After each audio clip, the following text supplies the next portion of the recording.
Since the second Gen XF's unveiling last week in an epic publicity stunt over London's Canary Wharf, the details on the new four-door have been rather scarce. That changes now, with the Jaguar revealing just about everything we could hope to know, aside from the price and fuel economy. As we covered in our original post, Jaguar has trimmed the weight for both rear and all-wheel drive variants by 132 pounds and 265 lbs, respectively. That means that, regardless of engine output, the two-wheel drive model tips the scales at just 3,770 lbs, while the AWD XF slips in at 3,880. This was mainly done by way of aluminum construction. The 13th element constitutes 75% of the XF's structure, although ultra-high-strength steel also plays a role. Jag claims these elements not only reduce weight, which is almost perfectly distributed, with a near 50-50 ratio, but increases torsional rigidity by 28%. The new XF should be just as agile as the brand's namesake, thanks not only to the reduced weight and stiffer structure, but also to a new chain-driven all-wheel drive system that's both lighter and more efficient than a traditional version. Impressive though that may be, the brand's intelligent driveline dynamics system is the standout here.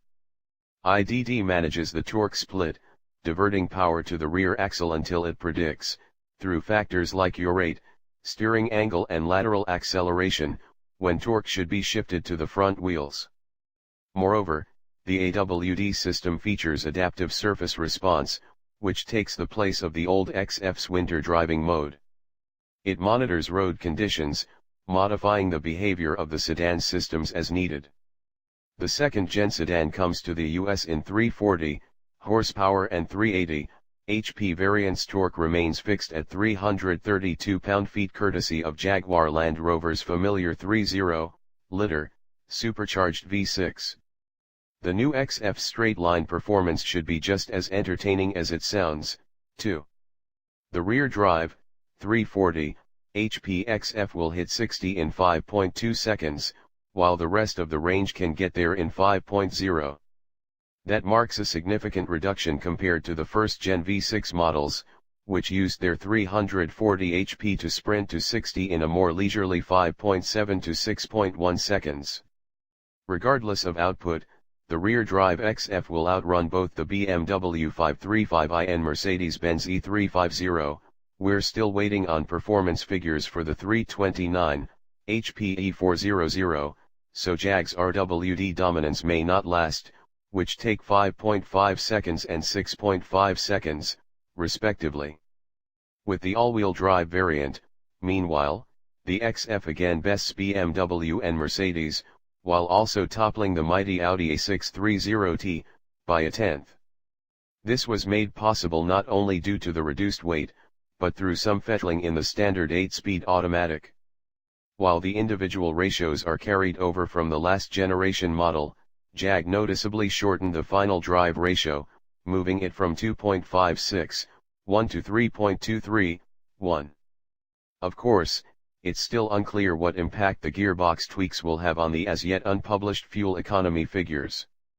Jaguar wasn't able to provide official fuel economy numbers, although engineers seem confident that the 2016 kitty will improve upon last year's car. Finally, Jag paid significant attention to the XF's in-car telematics and infotainment, introducing a new, optional version of its in-control system, introducing In-Control Touch Pro. With the help of a heaping 10.2-inch touchscreen display, In-Control features a number of cutting-edge features. Drivers can take advantage of gesture controls, not unlike what's found on an iPad, to manipulate the system. There are plenty of apps to choose from, not to mention voice controls that Jaguar's head of connected car tech, Peter Verk, expects to be among the best in the industry, delivering the long-promised but seldom delivered upon ability to recognize a human's native speech. We can't wait to try it. In fact, we can't wait to try the XF in general. We'll be waiting a bit for that, though, as the car won't hit dealers until the winter.